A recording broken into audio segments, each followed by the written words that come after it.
أشهد أن لا إله إلا الله وحده لا شريك له وأشهد أن محمدا عبده ورسوله أما بعد فأعوذ بالله من الشيطان الرجيم بسم الله الرحمن الرحيم الحمد لله رب العالمين الرحمن الرحيم مالك يوم الدين إياك نعبد وإياك نستعين اهدنا الصراط المستقيم صراط الذين أنعمت عليهم غير المغضوب عليهم ولا الضالين. Het leven van de heilige profeet sallallahu alaihi wasallam werden besproken met betrekking tot de slag van de confederaties, de slag van de gracht. In de vorige preek vertelde ik over het wonder van het gezegend worden van het voedsel. Een soortgelijk incident waarbij dadels gezegend werden, wordt ook vermeld. Er wordt vermeld dat er een paar dadels waren, die door iedereen die de gracht groef, werden opgegeten. De details hiervan zijn op de volgende manier vastgelegd. In een overlevering over de slag van de confederaties, de dochter van Hazrat Bashir bin Sa'ad vertelt: mijn moeder, Amra bint Rawaha, stopte een paar dadels in mijn kleren en zei: mijn dochter, geef deze aan je vader en oom en vertel ze dat dit hun ontbijt is. Ze zegt: ik ben met die dadels vertrokken en terwijl ik naar mijn vader en oom zocht, passeerde ik de heilige profeet sallallahu alaihi wasallam. Hierop zei de heilige profeet sallallahu alaihi wasallam: o meisje, wat heb je bij je? Ik antwoordde: o boodschapper van Allah sallallahu alaihi wasallam. Dit zijn dadels die mijn moeder stuurde voor mijn vader Bashir bin Sa'ad en mijn oom Abdullah bin Rawaha. De heilige profeet sallallahu alaihi wasallam zei: geef ze aan mij. Ik legde de dadels in beide handen van de heilige profeet sallallahu alaihi wasallam. De heilige profeet sallallahu alaihi wasallam plaatste die dadels op een stuk stof en bedekte ze met een ander stuk. En gaf een persoon de opdracht om mensen op te roepen om te eten. Daarom kwamen alle mensen die de gracht aan het graven waren bijeen en ze begonnen die dadels te eten. De dadels bleven zoveel toenemen dat toen iedereen eenmaal gegeten had, de dadels van de rand van het doek vielen. Er zijn ook nog andere incidenten met betrekking tot het vervuld worden van voedsel met zegeningen. Ubaidullah bin Abi Burda vertelt dat Amir Ashaliya een kom stuurde naar de heilige profeet sallallahu alaihi wasallam, waarin hijs zat, dat gemaakt is van dadels, boter en kaas. De heilige profeet sallallahu alaihi wasallam was op dat moment in zijn tent en Hazrat Salama was ook bij hem. Zij at ervan naar behoefte. Hierna nam de heilige profeet sallallahu alaihi wasallam de kom mee naar buiten. De oproeper van de heilige profeet sallallahu alaihi wasallam riep de mensen om te eten. En de mensen die in de gracht werkten, aten ervan tot hun buik vol was. En het eten bleef zoals het was, alsof er niets was afgenomen. De beloofde Messias sallallahu alaihi wasallam schrijft over de status van een salik, iemand die God zoekt, en wie zo'n nabijheid tot God bereikt, dat vergelijkbaar met vuur, waarbij de kleur van ijzer onder de vlam verborgen blijft, en blijkbaar niets anders kan worden gezien dan het vuur. Wat bekend staat als de fase van liqa, de ontmoeting met God. De beloofde Messias sallallahu alaihi wasallam beschrijft de status van een salik in dit stadium van liqa, en degenen die de fase van liqa bereiken. Hij stelt: wanneer een persoon dit verheven stadium van ontmoeting met God bereikt, verricht hij soms handelingen die buiten het menselijk vermogen lijken te liggen en de kleur van goddelijke kracht hebben. Tijdens de slag bij Badr bijvoorbeeld, onze meester het hoofd van de profeten en het zegel der profeten, de heilige profeet, sallallahu alayhi wasallam, gooide een handvol grind naar de tegenpartij, niet vergezeld van enig gebed, maar met zijn eigen geestelijke kracht, die de tegenpartij op zo'n buitengewone manier beïnvloedde, dat ieders ogen getroffen werden door het grind en ze werden blind gemaakt.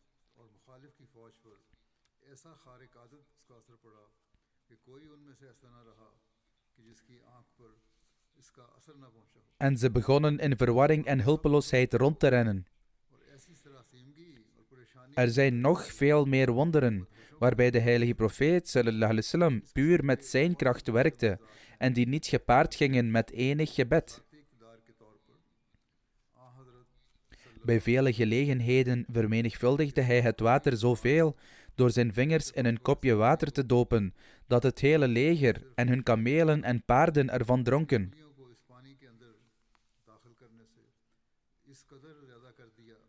En toch werd de oorspronkelijke hoeveelheid water niet verminderd. Bij veel gelegenheden, door zijn hand op 3 of 4 broden te leggen, stilde hij de honger van duizenden.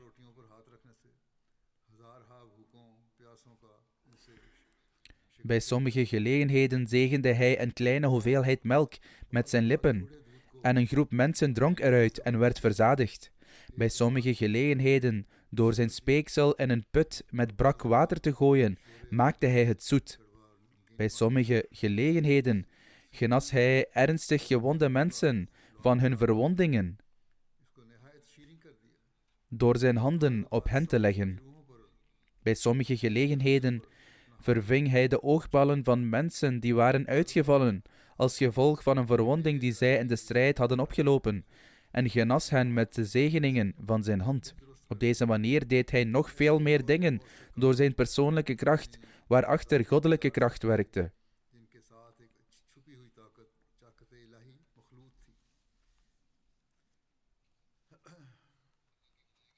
De toestand van de hypocrieten en de gelovigen tijdens het graven van de gracht is ook genoemd. Ibn Ishaq heeft de details hiervan op de volgende manier opgeschreven. Veel van de hypocrieten toonden zich lui tijdens het deelnemen aan de taken van de heilige profeet sallallahu alaihi wasallam en de gelovigen. Ze zouden maar een klein beetje werken voordat ze naar huis lopen, zonder de heilige profeet sallallahu alaihi wasallam te informeren en toestemming te vragen. Maar wanneer de moslims ooit met enige nood werd geconfronteerd, zouden zij zich voor de heilige profeet sallallahu alaihi wasallam presenteren en toestemming vragen. Dit was de toestand van de moslims. De hypocrieten zouden zonder vragen vertrekken en de moslims zouden toestemming vragen en het worden verleend door de heilige profeet sallallahu alaihi wasallam. Bovendien, zodra ze in hun behoeften hadden voorzien, zouden ze meteen terugkomen. Verdere details over de voorbereidingen van de heilige profeet sallallahu alaihi wasallam op de strijd zijn ook genoemd. Het is vastgelegd in overeenstemming met de verschillende overleveringen dat 3 dagen voor de aankomst van Abu Sufjaans leger de gracht was voorbereid. In overeenstemming met de plannen werden de kinderen en jongeren teruggestuurd naar de forten, waar de vrouwen naartoe werden gebracht om beschermd te worden. Niettemin, iedereen van 15 jaar oud kreeg de keuze om daar te blijven of om terug te keren naar de forten. Onder diegenen die toestemming kregen om deel te nemen aan de strijd waren Hazrat Abdullah bin Umar, Hazrat Zaid bin Thabit, Hazrat Abu Sa'id Khudri en Hazrat Bara bin Azib. Volgens Ibn Hisham benoemde de heilige profeet sallallahu alaihi wasallam Ibn Maktoum als zijn plaatsvervanger in Medina, voordat ze hun kamp opsloegen bij de berg Salah. Salah is een berg gelegen ten noorden van Medina, waarvan gezegd wordt dat het ongeveer 500 meter van Masjid Nabawi is vandaag. Deze berg lag achter hen, met de gracht ervoor, en het leger van de heilige profeet sallallahu alaihi wasallam was er ook. Er werd een leren tent opgezet voor de heilige profeet sallallahu alaihi wasallam.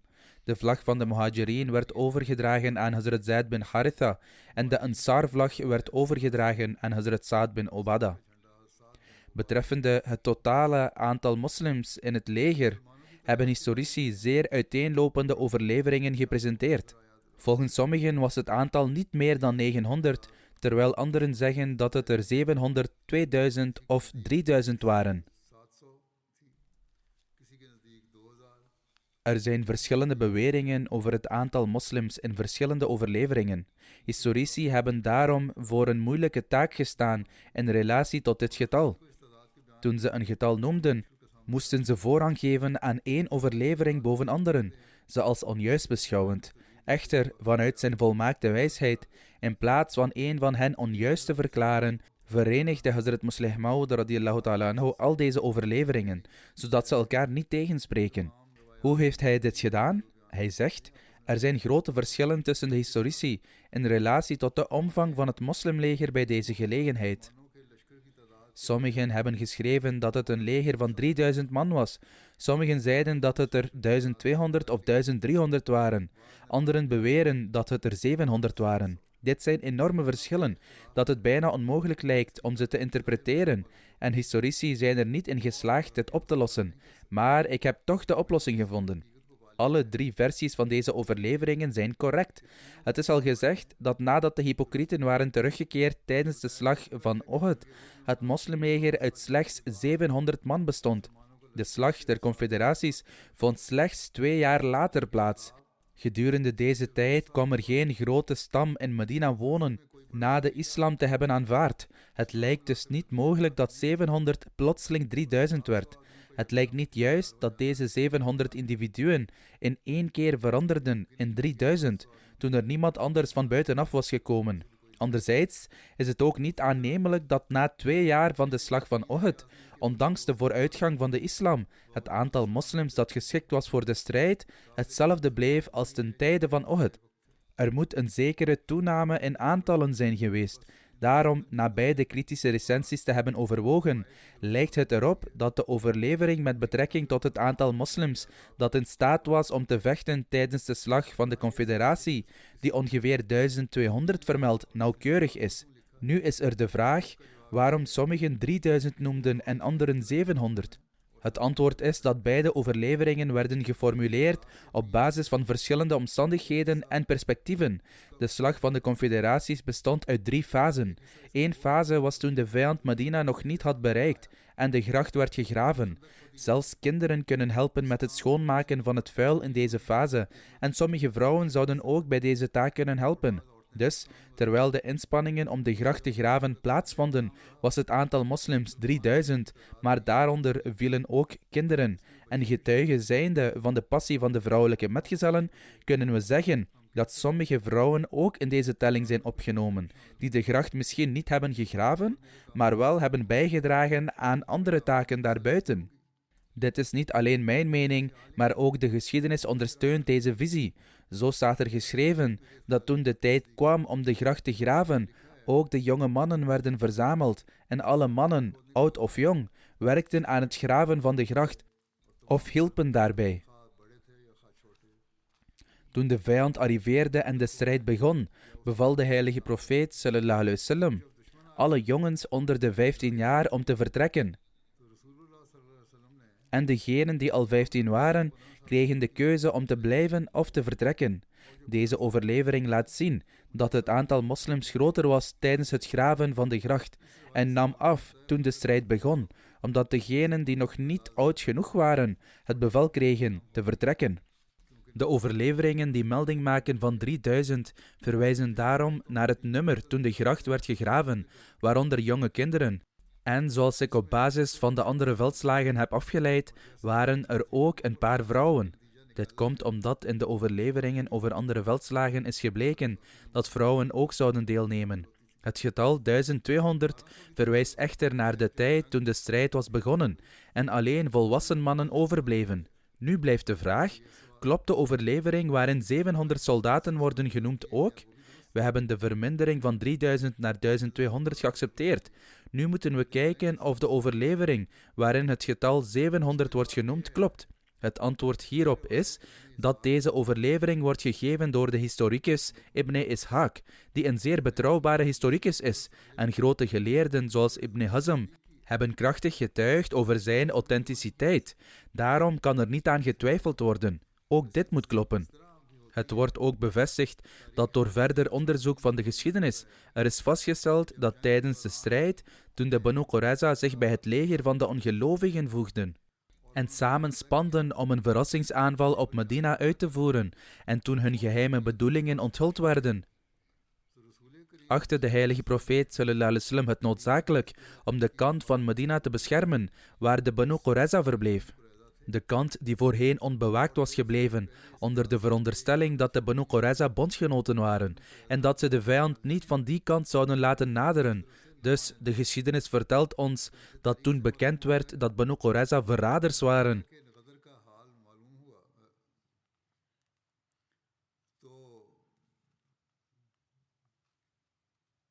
dat zij zich hadden afgescheiden van de moslims en hen probeerden te misleiden. En aangezien de vrouwen die in de buurt van de forten van de Banu Qurayza waren geplaatst door de stam te vertrouwen, nu onbeschermd waren.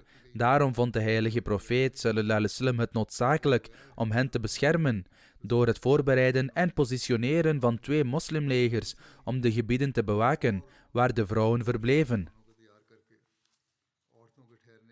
Hij gaf Maslama bin Aslam 200 metgezellen en plaatste hem op 1 plek. En hij gaf Zaid bin Haritha 300 metgezellen en plaatste hem op een andere plaats, met het bevel dat zij luidkeels de takbir moesten proclameren, met tussenpozen, zodat bekend zou zijn dat de vrouwen veilig waren.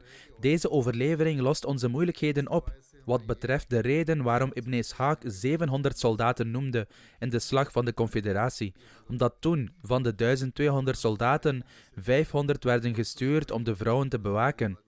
Dan was het leger van 1200 verminderd tot 700. Op deze manier worden de significante verschillen in de historische gegevens betreffende het aantal soldaten tijdens de slag van de Confederaties opgelost. De details van de aankomst van de ongelovigen in Medina en de daaropvolgende gebeurtenissen zijn ook verteld.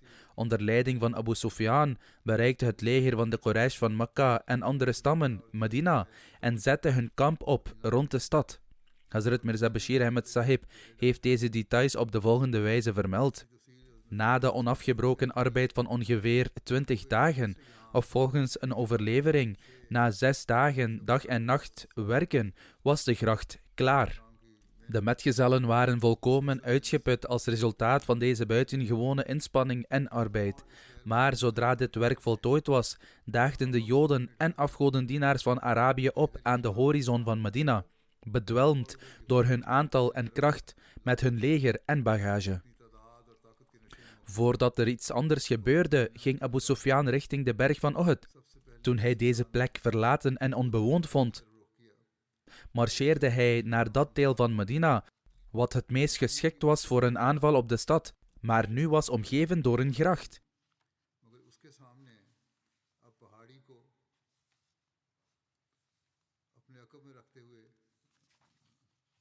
Toen het leger van de ongelovigen deze plaats bereikte, toen ze op hun route een gracht tegenkwamen die hen hinderde, was iedereen verbijsterd en in de war. Ze werden daarom gedwongen om het kamp op te zetten op de vlakte voorbij de gracht. Aan de andere kant, toen hij het nieuws ontving van de aanstaande komst van het ongelovige leger, vertrok de heilige profeet sallallahu alaihi wasallam uit de stad met 3000 moslims. En toen hij de gracht naderde, positioneerde hij zichzelf op zo'n manier tussen de stad en de gracht, dat de berg Salah achter hem lag. De gracht was echter niet erg breed, en er waren zeker bepaalde gebieden waar sterke en ervaren ruiters hadden kunnen overspringen naar de stad. Verder waren er ook fronten van Medina, die niet door de gracht werden bewaakt, en de enige barrière die daar was, bestond uit huizen, boomgaarden en grote rotsen, die ongelijk verdeeld waren. Natuurlijk was het noodzakelijk om deze gebieden te beveiligen, om te voorkomen dat de vijand deze huizen zou vernietigen. of in kleinere groepen de stad zou binnengaan en een aanval zou uitvoeren met een andere strategie. Daarom verdeelde de heilige profeet sallallahu alaihi wasallam de metgezellen in verschillende detachementen en plaatste ze op verschillende posten om de wacht te houden op geschikte locaties bij de gracht en aan de andere fronten van Medina. De heilige profeet sallallahu alaihi wasallam benadrukte dat, of het nu dag of nacht is, deze beveiliging niet zwak of onoplettend mag zijn. Aan de andere kant, toen de ongelovigen zagen dat vanwege de barrière van de gracht het nu onmogelijk was om een gevecht in een open veld te voeren of een algehele aanval op de stad uit te voeren, omsingelden zij Medina in de vorm van een belegering en begonnen te zoeken naar mogelijkheden om de zwakkere delen van de gracht te benutten. Hoe dan ook, toen de vijand er niet in slaagde de gracht over te steken, begonnen ze andere plannen te maken. Details hierover worden in de geschiedenis als volgt vermeld. De afgodendienaars waren erin geslaagd Medina van alle 4 kanten te omsingelen, maar ondanks hun beste inspanningen konden ze de gracht nergens oversteken. Nog konden ze de moslims openlijk aanvallen. Na machteloos te worden gemaakt en zich volkomen hulpeloos voelend, broeden Abu Sufyan en Huyay bin Akhtab, de leider van de Banu Nadir-stam, een nieuw complot om de Joodse stam in Medina te overtuigen, namelijk de Banu Qurayza, dat zij hun verbond met de moslims breken. En dan zouden zij samen met hen de moslims van binnen Medina moeten aanvallen. Om dit gevaarlijke plan uit te voeren, ging Huyay bin Akhtab Ka'b bin Asad Qurayzi, de leider van de Banu Qurayza, bezoeken.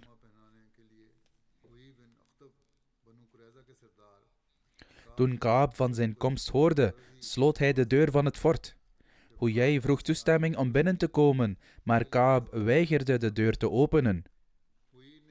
Huyay riep hem toe en zei: "Wee u, Ka'b, doe de deur open." Ka'b antwoordde: "Huyay, jij bent een slechte man. Ik heb al een verbond gesloten met Mohammed sallallahu alaihi wasallam en ik zal het niet breken. Ik heb Mohammed sallallahu alaihi wasallam altijd als waarheidsgetrouw en een man van zijn woord ervaren." Aan de ene kant deed hij deze uitspraak, maar later veranderde hij van standpunt. Toen zei Huyay: "Doe de deur open. Ik wil een paar dingen met je bespreken." Ka'b antwoordde: "Bij God, ik zal de deur niet openen." Maar na een korte woordenwisseling deed Ka'b echter de deur open. Huyay zei: "Wee jou, Ka'b. Ik heb jou grote eer gebracht en een geducht en machtig leger, dat woedt als het beuken van golven. Ik heb de leiders en opperhoofden van de Quraysh naar jou toegebracht."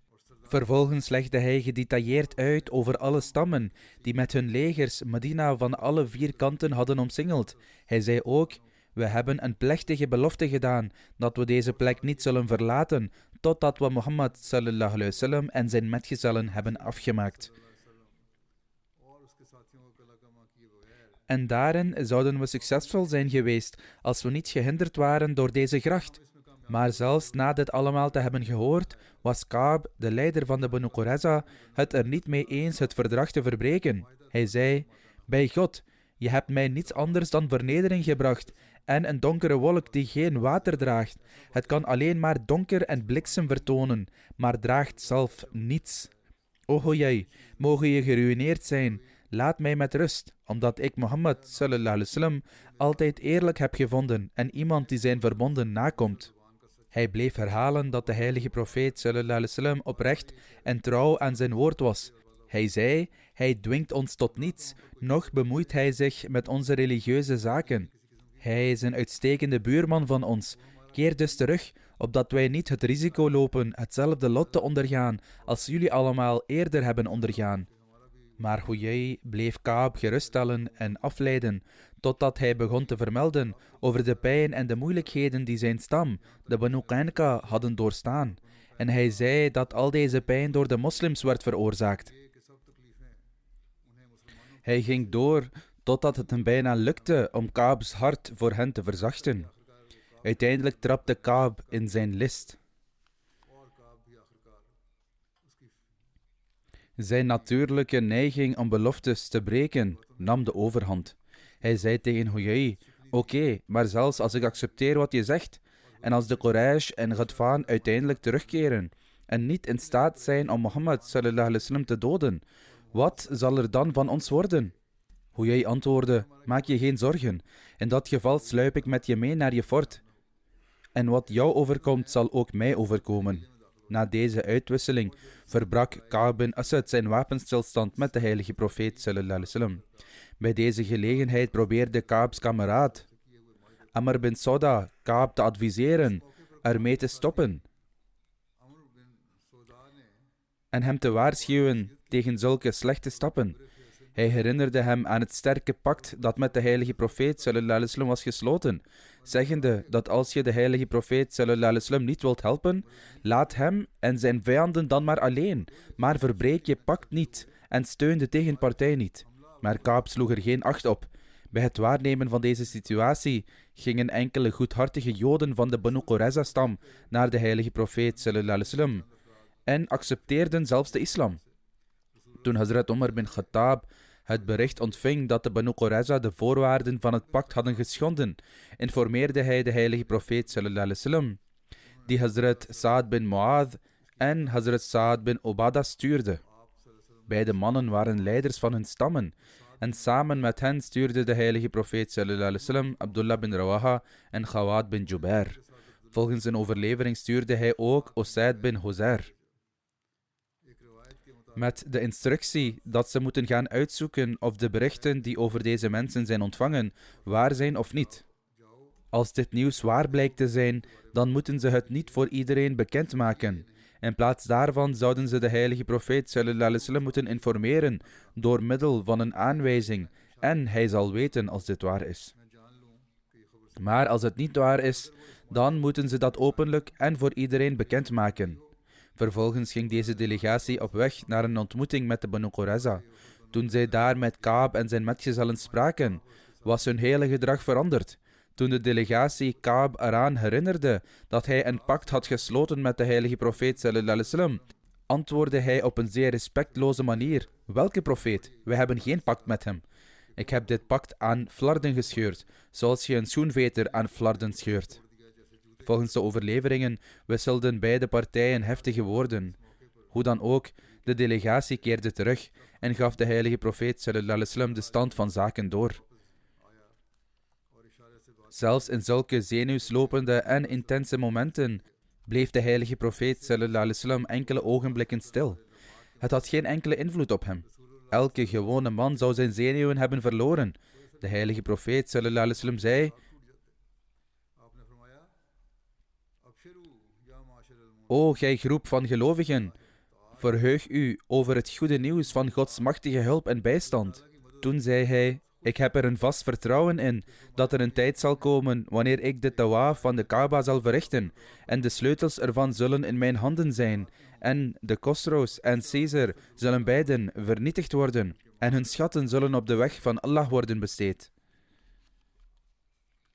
Met betrekking tot het verraad van de Banu Qurayza schreef Hazrat Mirza Bashir Ahmed Sahib het volgende. Een andere tactiek die Abu Sufyan gebruikte was dat hij opdracht gaf aan Huyai bin Akhtab, de Joodse leider van de Banu Nadir, om naar de forten van Banu Qurayza te gaan in de sluiers van de duisternis van de nacht en te proberen de Banu Qurayza over te halen met de hulp van hun leider Ka'b bin Asad. Dus Huyai bin Akhtab kreeg een kans en kwam aan bij het huis van Ka'b. Aanvankelijk weigerde Ka'b en zei dat wij een verbond en overeenkomst hebben gesloten met Mohammed sallallahu alaihi wasallam. En hij heeft zijn verbonden en afspraken altijd loyaal nagekomen. Daarom kan ik niet verraderlijk tegenover hem handelen. Huyai schilderde hem echter een beeld van weelderige groene tuinen en gaf hem zoveel vertrouwen in de dreigende vernietiging van de islam en presenteerde hun eigen vastberadenheid met zoveel kracht en nadruk dat zij niet uit Medina zouden terugkeren totdat ze de islam hadden uitgeroeid, dat hij uiteindelijk akkoord ging. Op deze manier werd de kracht van de Banu Qurayza ook toegevoegd aan het gewicht op een weegschaal die al zwaar aan één kant neigde. Met andere woorden, het aantal ongelovigen waren al vrij sterk van tevoren en nu werd het nog verder versterkt, omdat de Joden hun verbond verbraken. Toen de heilige profeet sallallahu alaihi wasallam het nieuws ontving van dit gevaarlijke verraad van de Banu Qurayza, stuurde de heilige profeet sallallahu alaihi wasallam aanvankelijk Zubair bin al-Awam 2 of 3 keer, om in het geheim inlichtingen te verkrijgen. Daarna stuurde de heilige profeet sallallahu alaihi wasallam officieel Sa'd bin Mu'adh en Sa'd bin Ubadah, die de leiders waren van de Aus en Khazraj stammen, samen met een paar andere invloedrijke metgezellen, in de vorm van een delegatie, naar de Banu Qurayza en gaf de strikte instructie dat, als er verontrustend nieuws was, het niet openbaar mag worden gemaakt wanneer ze terugkomen. In plaats daarvan zou geheimhouding moeten worden gehandhaafd, zodat de mensen niet bang zouden worden. Toen deze mensen de woningen van Banu Qurayza bereikten en Ka'b bin Asad naderden, confronteerde deze slechte man hen op een zeer arrogante manier. Toen de 2 Sa'ds over het verdrag spraken, werden Ka'b en de mensen van zijn stam boos en zeiden: ga weg. Er is geen verdrag tussen Mohammed sallallahu alaihi wasallam en ons. Toen ze deze woorden hoorden, vertrok deze delegatie van metgezellen. Sa'd bin Mu'adh en Sa'd bin Ubadah presenteerden zich toen voor de heilige profeet sallallahu alaihi wasallam en stelden hem op passende wijze op de hoogte van de stand van zaken. Wanneer zij opmerkingen van niet-moslims horen, vragen sommige van onze jongeren ook waarom de Banu Qurayza zo streng werden behandeld. Dit kwam doordat ze gestraft werden voor het overtreden van het verdrag. Zij werden niet onderworpen aan enige wreedheid door de heilige profeet sallallahu alaihi wasallam. Hoe dan ook, er zijn nog meer details over dit onderwerp die Hazrat Musleh Maud radiyallahu ta'ala anhu uitgebreid heeft vermeld. Ik zal ze inshallah in de toekomst vermelden. De Khuddam al-Ahmadiyya Ijtima zal vandaag beginnen. De Khuddam moeten ernaar streven hier het maximale voordeel uit te halen. De weersvoorspelling voorspelt dat het gaat regenen. Mogen Allah de Almachtige zijn zegeningen schenken en ervoor zorgen dat hun evenement soepel verloopt. Gedurende deze dagen moeten Khuddam ernaar streven hun spiritualiteit en academische normen te verbeteren. Gedurende deze dagen moeten de Khuddam zich concentreren op het reciteren van de durood en andere gebeden, waar ik onlangs de aandacht op vestigde. Eigenlijk zouden ze deze moeten blijven reciteren. Mogen Allah de Almachtige iedereen beschermen tegen elke vorm van aanval van Satan. Vandaag zal ik ook de afwezige begrafenisgebeden leiden van de volgende leden en ik zal ook enkele details van hen noemen. De eerste is de gerespecteerde Habibur Rahman Zirwi Sahib van Rabwa, die onlangs op 73-jarige leeftijd overleed. Inna lillahi wa inna ilayhi raji'un. Door de genade van Allah de Almachtige was hij een Musi en een levend toegewijde. De naam van zijn vader was Sufi Khuda Bakhsh Zirwi Sahib. Zijn familie trad toe tot Ahmadiyyat via zijn vader Sufi Khuda Bakhsh Zirwi Sahib, die de eer had de eed van trouw af te leggen aan de hand van Hazrat Musleh Maud radiyallahu ta'ala anhu in 1928. Nadat hij zijn vroege opleiding had afgerond, behaalde Habibur Rahman Zirwi Sahib zijn MSc in bibliotheekwetenschappen aan de Universiteit van Punjab. In 1981 wijdde hij zijn leven aan de dienst van de islam en zijn toewijding, zijn waqf, werd geaccepteerd. In 1981 werd hij benoemd tot assistent bibliothecaris. En voor 3 tot 4 jaar kreeg hij ook de kans om als hoofd van de Khilafat-bibliotheek te dienen. Later werd hij benoemd tot Nizarat Ishad, daarna tot de Tahir Foundation en op het moment van zijn overlijden diende hij als Naib Nazir van Diwan Sadr Anjuman Ahmadiyya. Hij kreeg ook de kans om als Muhtamim te dienen binnen Khuddam al-Ahmadiyya.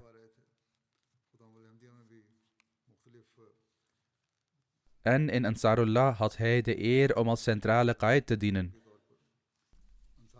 Hij werkte met grote toewijding en stelde een boek samen met de titel Tadhkar-e Mahdi, waarin hij nauwkeurig de verslagen van het leven van de beloofde Messias al-Islam verzamelde, zoals overgeleverd door Hazrat Musleh Maud radiyallahu ta'ala anhu in verschillende boeken. Dit boek is gepubliceerd. Daarnaast werkte hij aan verschillende manuscripten, waarvan sommige zich in verschillende stadia van voltooiing bevonden. Allah de Almachtige zegende hem met 1 zoon en 2 dochters. Hij had een sterke band met Khilafat. Hij had een heel rustig karakter en was geconcentreerd op zijn werk, welke verantwoordelijkheid hem ook werd toevertrouwd. Hij vervulde deze taak naar beste vermogen. Hij hield zich altijd aan zijn belofte van toewijding en werkte met veel passie. Hij was een heel sociaal en aangenaam persoon. Mogen Allah de Almachtige hem vergiffenis en genade schenken en zijn kinderen in staat stellen standvastig te blijven op het pad van gerechtigheid. De tweede vermelding is van Dr. Sayyid Riazul Hassan Sahib, die eveneens onlangs is overleden. Door de genade van Allah was hij een Musi. Hij was de zoon van Brigadier Dr. Ziaul Hassan Sahib. Hij wijdde zijn leven aan de dienst van de islam en bleef als arts werkzaam. Vanaf jonge leeftijd zette hij zich in voor de gemeenschap.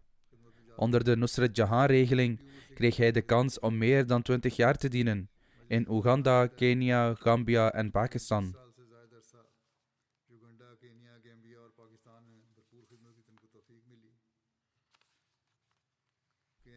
Na vele jaren in Kenia te hebben gediend, vroeg hij toestemming voor verdere specialisatie en opleiding tot algemeen chirurg in Pakistan, waar hij diverse medische diploma's en certificaten behaalde.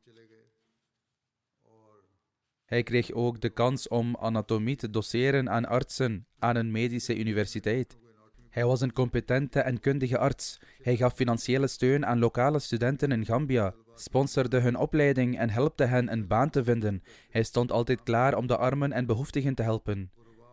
Een van zijn opmerkelijke kwaliteiten was zijn diepe toewijding aan gebed en tahajjud, een gewoonte die hij al sinds zijn jeugd had.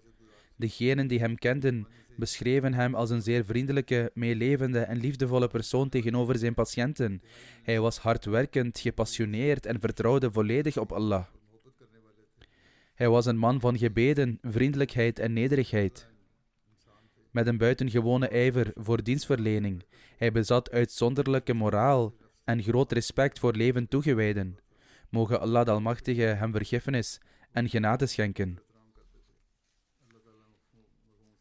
De derde vermelding is van gerespecteerde professor Abdul Jalil Sadiq Sahib uit Rabwa, die onlangs op 80-jarige leeftijd overleed. Inna lillahi wa inna ilayhi raji'un. Door de genade van Allah de Almachtige was hij ook een Musi. Hij was de zoon van Qureshi Abdul Ghani Sahib uit Rabwa. Zijn familie trad toe tot de Ahmadiyya-gemeenschap via zijn grootvader van vaderskant Hazrat Mia Qutbuddin Sahib van Goleki, district Gujarat, en zijn grootvader van moederskant Hazrat Maulwi Muhammad Usman Sahib, de emir van de gemeenschap in Dera Ghazi Khan. Jalil Sadiq Sahib ronde zijn masters in politieke wetenschappen af en in 1964 werd hij benoemd tot docent aan het Talim al-Islam College. In 1966 behaalde hij zijn masters in Engels en toen werd hij formeel benoemd tot de afdeling Engels van het Talim al-Islam College. Hij was 39 jaar lang docent. Ik was ook een van zijn studenten op de universiteit. Hij had een heel rustig karakter en gaf op een heel liefdevolle manier les. Hij zou goede contacten met zijn studenten onderhouden en zou respect hebben voor zijn studenten.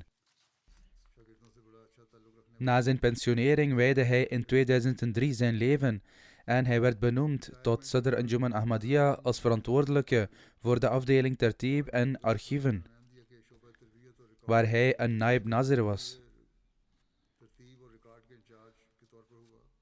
Hij kreeg de kans om als Muhtamim te dienen onder Majlis Khudam al-Ahmadiyya in verschillende rollen. Hij was ook Sadr Majlis Sahid voor Pakistan. Sinds 1983 diende hij ook als Qazi onder de centrale Qaza-afdeling in Pakistan. Hij kreeg ook de kans om als lokale voorzitter van zijn regio te dienen. Hij laat 2 dochters en een zoon achter. Degenen die over hem hebben geschreven zeggen, en zeggen het terecht, dat hij een zeer zuivere natuur had en zachtmoedig van aard was. Hij gaf er vaak de voorkeur aan om stil te blijven, maar wanneer hij ook sprak, zou het altijd doordacht, afgewogen en afhankelijk van de situatie zijn. Zijn karakter was puur en verdraagzaam. Hij zou zich niet onnodig bemoeien met de zaken van anderen en waar nodig zou hij goede raad geven. Hij zou altijd deugdzaam werk waarderen. En als iemand hem enig ongemak bezorgde, zou hij nooit klagen. Hij was geduldig, dankbaar en tevreden. Hij zou in stilte en in het geheim voortdurend financiële hulp verlenen aan hen die het nodig hadden. Hij had een sterke band met Khilafat en schreef regelmatig brieven. Hij had ook een zeer goede relatie met zijn familie. Hij zou de rechten van zijn vrouw en ouders nakomen en hen dienen. Zijn broer schrijft zelfs dat hij ook goed voor zijn broers en zussen zorgde en het als zijn plicht zou beschouwen om hen te dienen.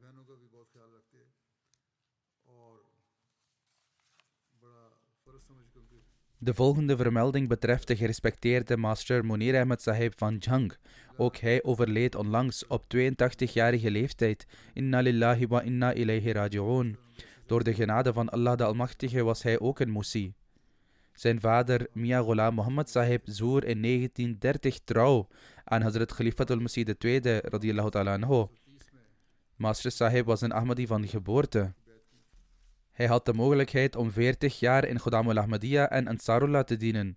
Hij diende als district Qaid en district Nazim voor Jhang en later voor Chiniot, toen dat een district werd. Hij was een zeer oprechte en loyale dienaar van de gemeenschap en was een bron van voordeel voor anderen. Hij werkte als basisschoolleraar in Jhang en hij heeft duizenden studenten die veel eer en respect voor hem hebben. Hij zou heel nuttig zijn voor de mensen. Hij ging vaak naar overheidskantoren namens anderen, vooral Ahmadis, om hun zaken te regelen. Hij zou hen niet alleen helpen in hun zaken,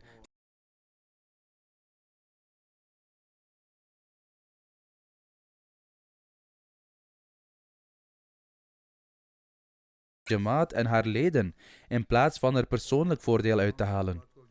Hij was altijd actief in het helpen van de gevangenen, of ze nu Ahmadis of niet-Ahmadis waren. Hij had persoonlijke vriendschappen met degenen die in de gevangenissen werkten, die hij zou gebruiken om het welzijn van de gevangen Ahmadis te garanderen. Hij had zeer uitgebreide connecties als het ging om het bieden van faciliteiten aan gevangenen. Toen we in de gevangenis zaten, ik en degenen die bij mij waren, heeft hij ons een grote dienst bewezen. Gedurende die tijd, vanwege zijn connecties met de gevangenbewaarder, kon hij ons verschillende faciliteiten bieden, die voor de normale gevangenen niet beschikbaar waren. Bij de genade van Allah de Almachtige was het niet zo dat hij alleen bepaalde individuen zou dienen. In plaats daarvan was hij altijd bereid om iedereen te dienen, ongeacht of ze arme of rijke Ahmadis waren. Hij zette zich doorgaans ook in voor het welzijn van gevangenen. Hij hield ook heel veel van Qadian. Hij bezocht Qadian bijna elk jaar en zou daar deelnemen aan het verlenen van diensten. Wanneer vertegenwoordigers van het hoofdkwartier zijn district bezochten, zou hij hen op alle mogelijke manieren helpen. In 1988 werd er een zaak tegen hem aangespannen wegens het verspreiden van pamfletten, maar dit werd later verworpen. Moge Allah de Almachtige hem vergeving en genade schenken en zijn positie verheffen. Hij had geen kinderen.